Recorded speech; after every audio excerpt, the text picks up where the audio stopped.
ప్రతి జీవి ప్రత్యుత్పత్తిలో తనకు పోలిన పిల్లల్ని ఇస్తాయని మనకు తెలుసు. మానవుడు మానవ సంతతికి జన్మనిచ్చినట్లే మొక్కజొన్న విత్తనాలు మొలకెత్తి మొక్కజొన్న మొక్కల్ని ఇస్తాయి. ఎందువల్ల? జనకుల నుంచి సంతతికి లక్షణాలు సంక్రమించడం వల్ల. దీనినే అనువంశికత అంటారు. అయితే అనువంశిక ప్రమాణాలు ఏవి? జన్యువులు. జన్యువులు అనువంశికత ప్రమాణాలు. జీవి యొక్క ప్రతి లక్షణాన్ని ఒక జత లేదా అంతకన్నా ఎక్కువ జన్యువులు ప్రభావితం చేస్తాయి. అయితే ఈ జన్యువులు ఎక్కడ ఉన్నాయి? క్రోమోజోముల్లో. జన్యువులు క్రోమోజోముల్లో ఉంటాయి. అందువల్లే క్రోమోజోముల్ని అనువంశికతకు భౌతిక ఆధారం అని అభివర్ణించారు. సటన్ పవరీలు ప్రతిపాదించిన క్రోమోజోమ్ సిద్ధాంతం క్రోమోజోములను అనువంశికత వాహకాలని ప్రవచించింది. అనువంశికత ప్రమాణాలైన జన్యువులు జన్యు పదార్థం అంటే కేంద్రకామ్లాలతో ఏర్పడతాయి. కేంద్రకామ్లాలు అనువంశికత అణువులు. ఇవి జీవి యొక్క లక్షణాలనే కాక అవి సంక్రమించడాన్ని కూడా నియంత్రిస్తాయి. మనం ఇప్పుడు అనువంశికత వాహకాలైన క్రోమోజోముల గురించి, అనువంశికత అణువులైన కేంద్రకామ్లాల గురించి తెలుసుకుందాం.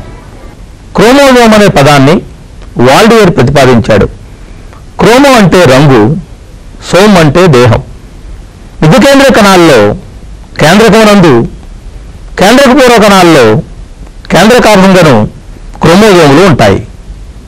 క్రోమోజోములు పరిమాణం, ఆకారం, ప్రతికణంలో వాటి సంఖ్య జాతి జాతికి మారుతూ ఉంటుంది.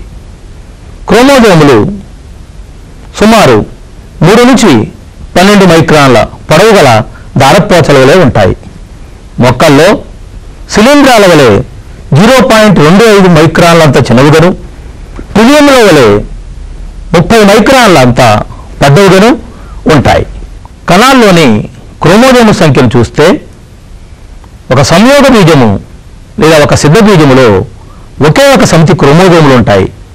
దీన్ని ఏకస్థితిక స్థితి N లేదా X అంటారు. సాధారణంగా ఏకస్థితిక క్రోమోజోముల సమితిని జీనోమ్ అంటారు.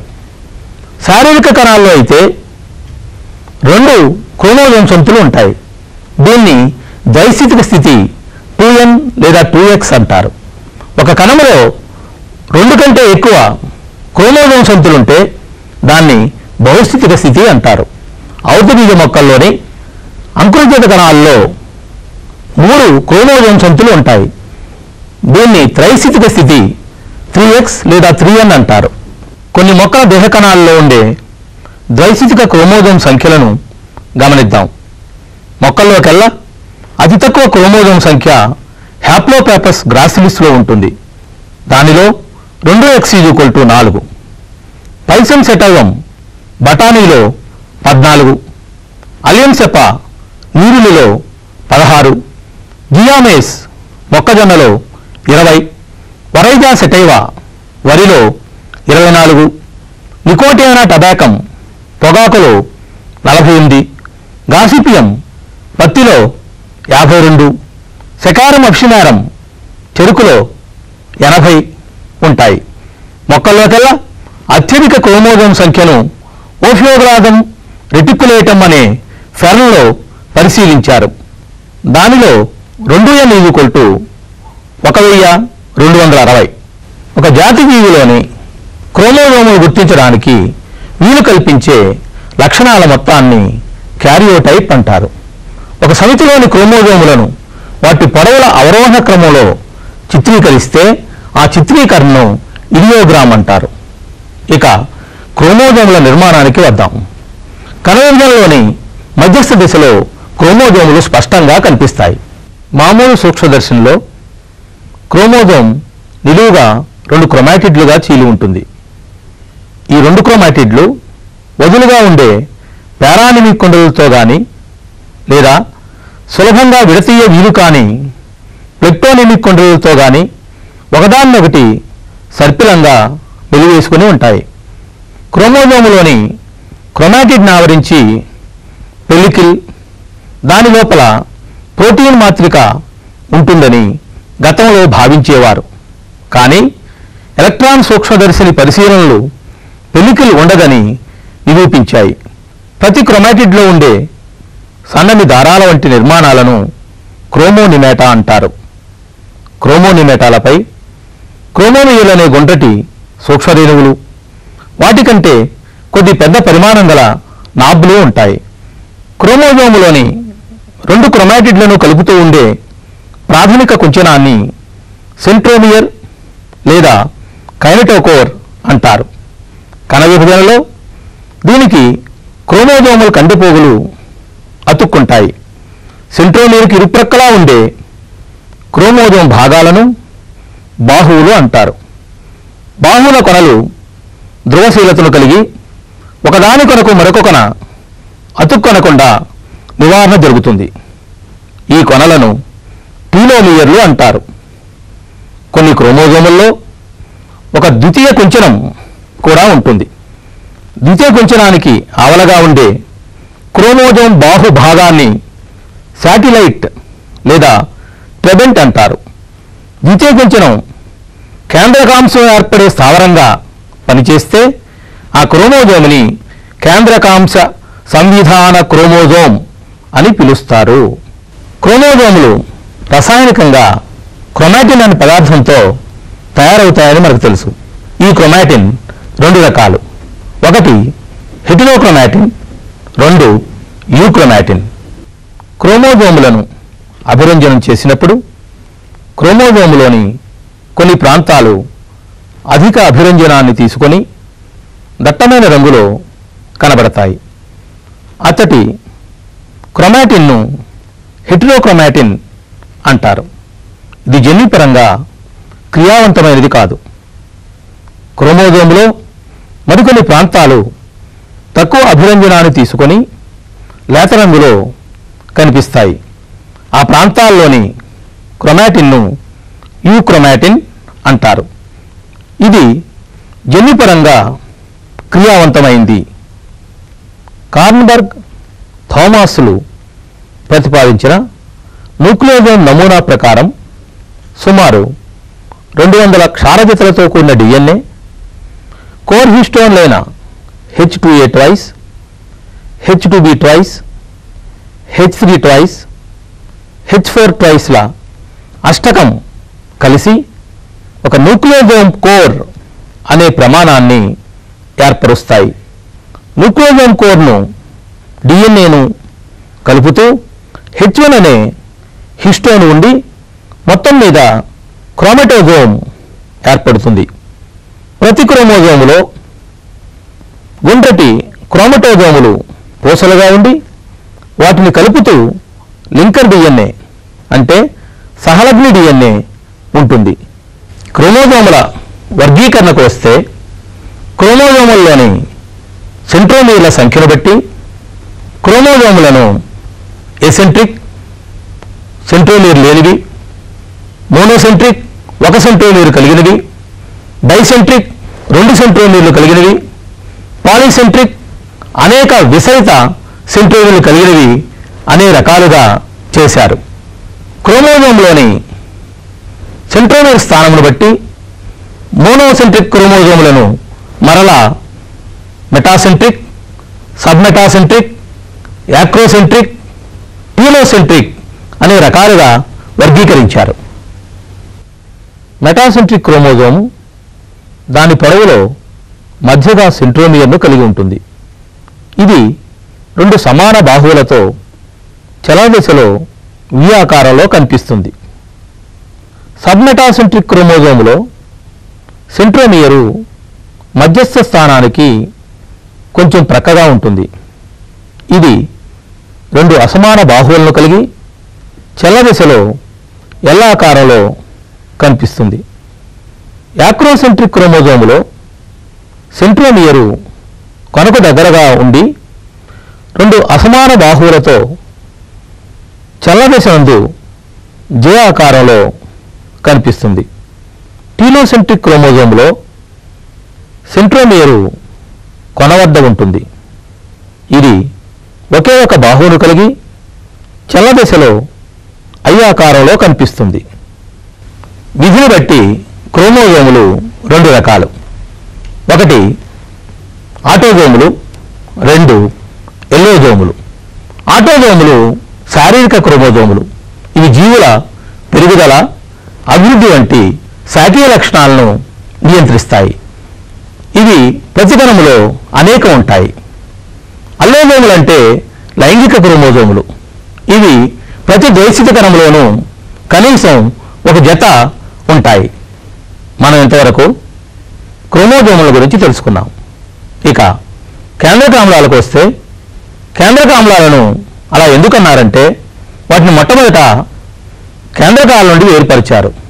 అంతేకాక అవి ఆమ్ల స్వభావాన్ని కలిగి ఉన్నాయి. కేంద్రకామ్లాల్లో రెండు రకాలు ఏమిటి? డిఎన్ఏ డియాక్సీ రైబో కేంద్రకామ్లము, ఆర్ఎన్ఏ రైబో కేంద్రకామ్లము. ఈ రెండు రకాల కేంద్రకామ్లాలు అన్ని కణజీవుల్లోనూ ఉంటాయి. కానీ వైరస్లో అయితే డిఎన్ఏ లేదా ఆర్ఎన్ఏ ఉంటుంది. ఒకే వైరస్లో రెండు రకాలు ఉండవు. కేంద్రకామ్లాలు పాలీన్యూక్లియోటైడ్ గొలుసులు. వాటిలో మూడు అనుఘటకాలు ఉంటాయి. ఒకటి అత్యజని క్షారం, రెండు పెంటోస్ చక్కెర, మూడు ఫాస్ఫేట్. అత్యజని క్షారాల్లో ప్యూరిన్లని, పిరిమిడైన్లని రెండు రకాలు ఉన్నాయి. ప్యూరిన్లు ద్వివలయయుతాలు, పిరిమిడైన్లు ఏక వలయయుతాలు. ప్యూరిన్లు మరలా రెండు రకాలు: అడినిన్ ఏ, గ్వానిన్ జి. అడినిన్ 6వ స్థానంలో NH2ను కలిగి ఉంటే, గ్వానిన్ 6వ స్థానంలో ఆక్సిజన్ను, 2వ స్థానంలో NH2ను కలిగి ఉంది. పిరిమిడైన్లు మూడు రకాలు. అవి cytosine C, thymine T, uracil U. సైటోసిన్ను 4వ స్థానంలో NH2ను కలిగి ఉంటే, థైమిను, యురాసిల్లు ఆక్సిజన్ను ఆ స్థానంలో కలిగి ఉన్నాయి. థైమిన్కు యురాసిల్కు తేడా ఏమిటంటే, థైమిన్లో 5వ స్థానం వద్ద CH3 అంటే మిథైల్ సమూహం ఉందన్నమాట. కేంద్రకామ్లాల్లో ఉండే పెంటోస్ చక్కెర రెండు రకాలు: రైబోస్, డియాక్సీ రైబోస్. వీటిలో కార్బన్ స్థానాలను 1 dash, 2 dash, 3 dash, 4 dash, 5 dash అని సూచిస్తారు. డియాక్సీ రైబోజు రైబోజ్ కంటే ఒక ఆక్సిజన్ను తక్కువగా కలిగి ఉంటుంది. రైబోజులో 2వ స్థానం వద్ద HOHలు ఉంటే, డియాక్సీ రైబోజులో ఆ స్థానం వద్ద HHలు ఉంటాయి. నత్తజని క్షారం పెంటోస్ చక్కెరతో గ్లైకోసిడిక్ బంధాన్ని ఏర్పరచుకొని న్యూక్లియోసైడ్ను ఏర్పరుస్తుంది. న్యూక్లియోసైడు ఫాస్ఫేట్తో ఎస్టర్ బంధం ద్వారా న్యూక్లియోటైడ్ను ఏర్పరుస్తుంది.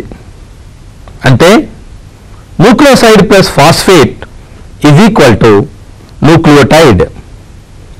ఈ న్యూక్లియోటైడ్లు ఫాస్ఫోడైఎస్టర్ బంధాలతో కలపబడి పాలీన్యూక్లియోటైడ్ గొలుసును ఏర్పరుస్తాయి. పాలీన్యూక్లియోటైడ్ గొలుసు 5 డాష్ కొన, 3 డాష్ కొనలను కలిగి ఉంటుంది. 5 డాష్ కొన వద్ద చక్కెరలోని 5 డాష్ కార్బను స్వేచ్ఛగా ఉండి ఫాస్ఫేట్తో అంతమవుతుంది.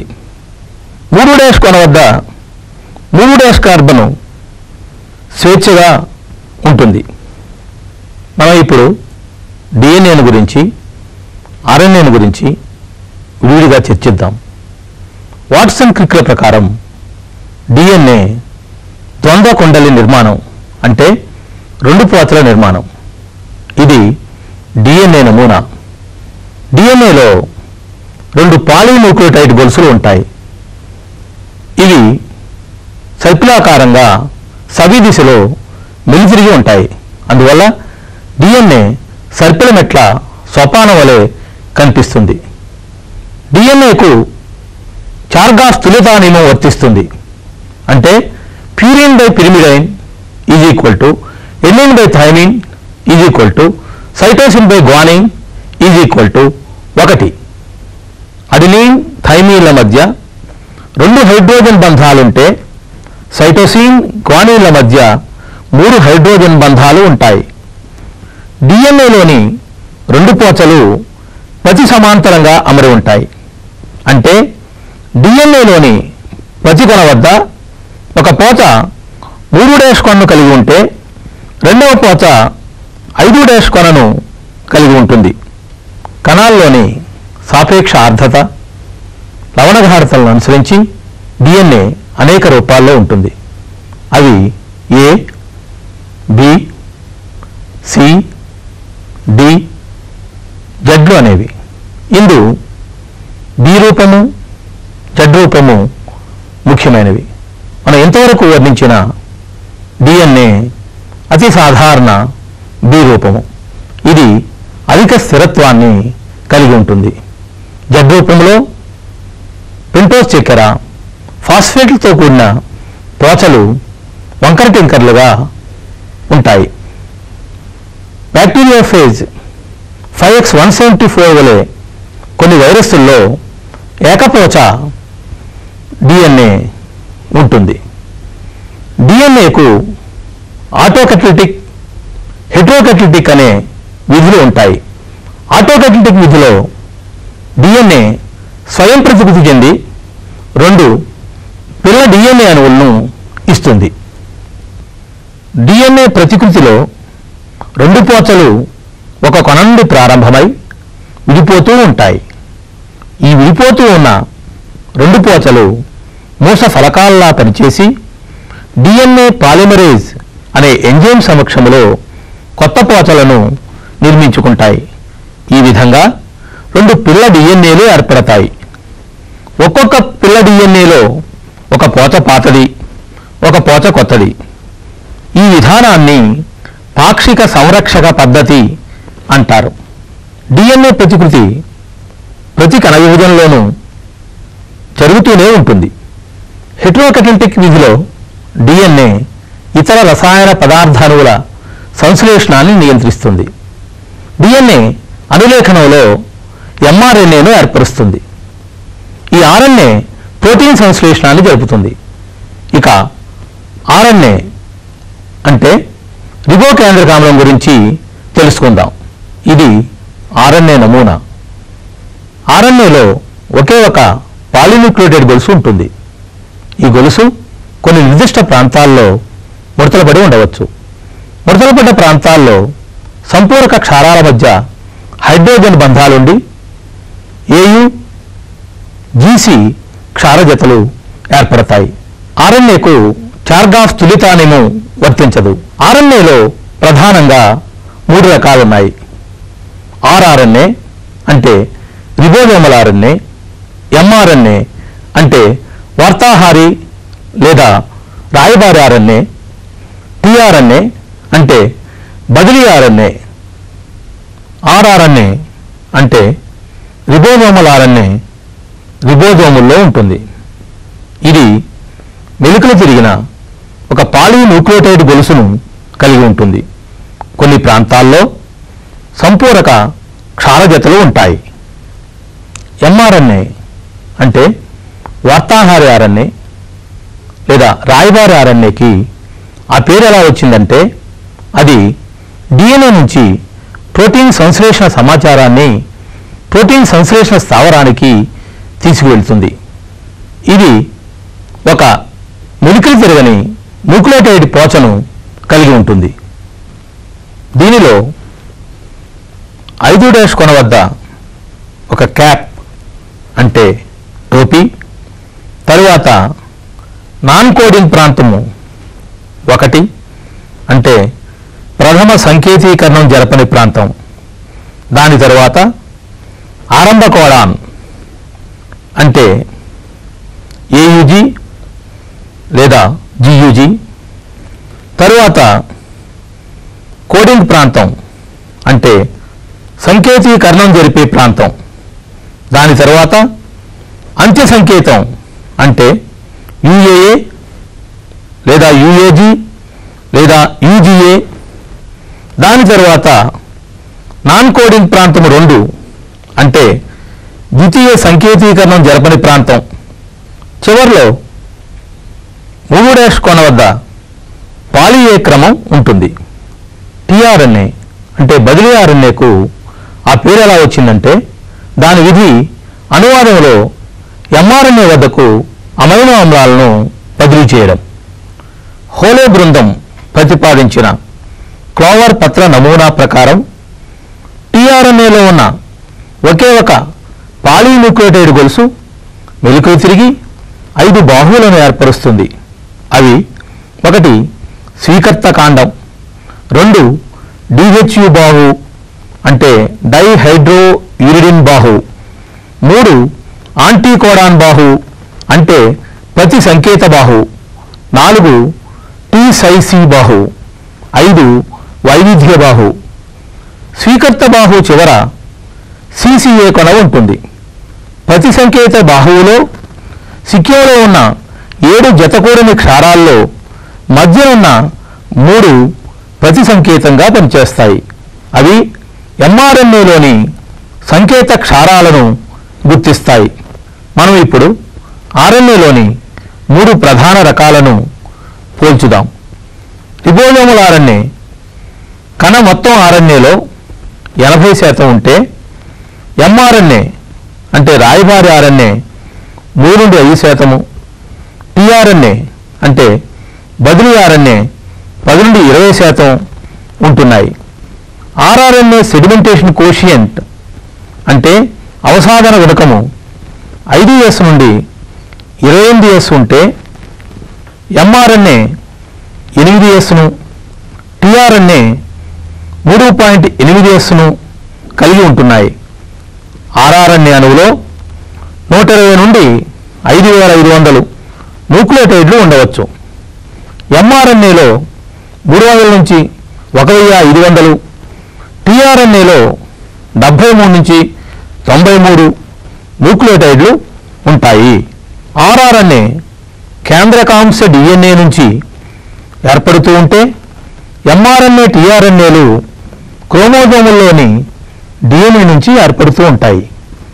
ప్రోటీన్ సంశ్లేషణలో వాటి విధులను చూస్తే ఆర్ఆర్ఎన్ఏలోని జతకూడని క్షారాలు ప్రోటీన్ సంశ్లేషణలో ఎంఆర్ఎన్ఏను టిఆర్ఎన్ఏను రిబోజోమ్కు బంధించడంలోనూ, ఎంఆర్ఎన్ఏ ప్రోటీన్ సంశ్లేషణకు కావలసిన జన్యు సమాచారాన్ని రిబోజోముల వద్దకు తీసుకుని వెళ్లడంలోనూ పనిచేస్తాయి. టిఆర్ఎన్ఏ అమైనో ఆమ్లాలను ఎంఆర్ఎన్ఏ పోచ వద్దకు బదిలీ చేస్తూ అడాప్టర్ వలె పనిచేస్తుంది. 1965లో జేమ్స్ బోనర్ టెనేషియస్లీ బౌండ్ ఆర్ఎన్ఏ అంటే గట్టిగా బంధితమైన ఆర్ఎన్ఏ అనే 4వ రకాన్ని పరిశీలించాడు. ఇది 40 న్యూక్లియోటైడ్లు కలిగి కేంద్రక దయ్యంలోని హిస్టోన్లకు గట్టిగా బంధితమై ఉంటుంది. రియో వైరస్ వంటి కొన్ని వైరస్సుల్లో 2 పోతల ఆర్ఎన్ఏ ఉంటుంది.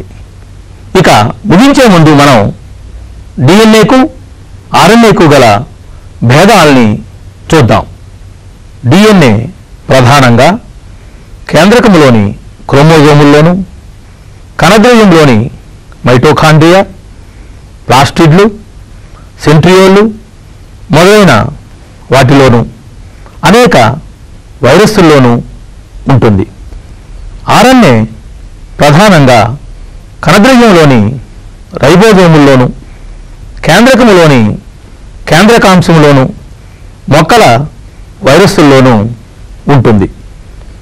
డిఎన్ఏ ఎప్పుడూ స్వేచ్ఛాస్థితిలో ఉండదు, కానీ ఆర్ఎన్ఏ స్వేచ్ఛాస్థితిలో ఉండవచ్చు. డిఎన్ఏ సాధారణంగా 2 పోతల నిర్మాణాన్ని, అరుదుగా ఏకపోచ నిర్మాణాన్ని కలిగి ఉంటే ఆర్ఎన్ఏ సాధారణంగా ఏకపోచ నిర్మాణాన్ని, అరుదుగా 2 పోతల నిర్మాణాన్ని కలిగి ఉంటుంది. డిఎన్ఏ సాధారణ జన్యు పదార్థం. ఆర్ఎన్ఏ కొన్ని వైరస్సుల్లో మాత్రమే జన్యు పదార్థం. డిఎన్ఏ ప్రతికృతిలో డిఎన్ఏను, అనులేఖనంలో ఆర్ఎన్ఏను ఏర్పరచగలదు. కానీ ఆర్ఎన్ఏ సాధారణంగా ప్రతికృతి కానీ అనులేఖనాన్ని కానీ జరపలేదు. అయితే కొన్ని వైరస్సుల్లో మాత్రం ఆర్ఎన్ఏ గొలుసును ఏర్పరచగలదు. డిఎన్ఏ ప్రోటీన్ సంశ్లేషణలో ప్రత్యక్షంగా పాల్గొనదు.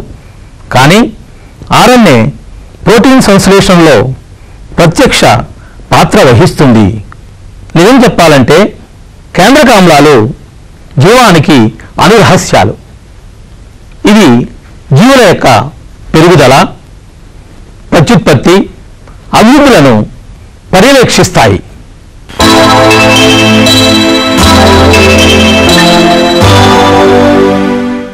ఒకటి, క్రోమోజోముల వివిధ రకాలను విశదపరచండి. 2, క్రోమోజోమ్ నిర్మాణాన్ని వర్ణించండి. 3, ఆర్ఎన్ఏలోని 3 ప్రధాన రకాలను పోల్చండి. 4, డిఎన్ఏ, ఆర్ఎన్ఏల మధ్య గల భేదాలను తెలపండి.